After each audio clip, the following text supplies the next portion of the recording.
Welcome to Ðear N E Body, letters written by my late father Jimmy Hodge. Guess what? We've got to the 1st of July now. We are 7 months in, and it's can't believe I've been reading these for most of those days between January and today. Anyway, we got to the 1st of July.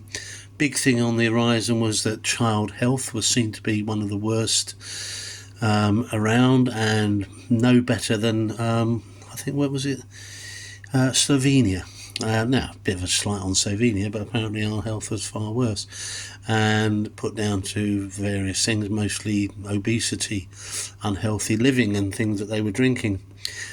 Too much junk food, too many fizzy drinks, no little bit of fruit and veg. Now, I think in 26 years, things have moved on a bit. Being in the old education world, fruit and veg was pushed very much, and, breakfast clubs, all much more healthy eating. So, but still a big problem, mainly for adults and children, I'm afraid.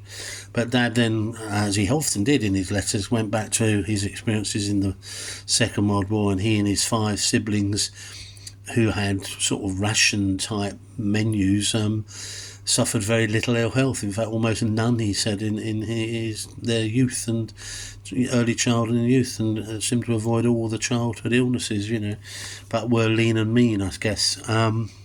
So bit different, really.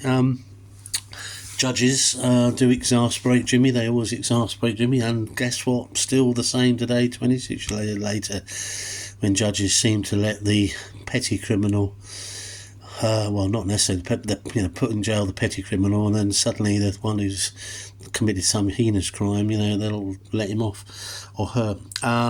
What was it? Judge Richard Loudon, probably retired now, imposed a curfew at someone's home. Police were knocking on to make sure he was there, knocking on his door to make sure he was there. He complained, saying it was disrupting his sleep.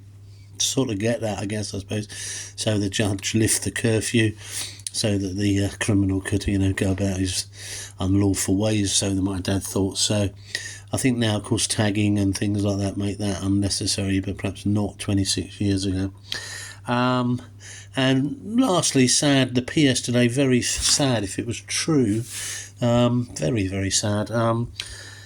British soldiers found the head of a 13-year-old Kosovan girl in her cooking pot.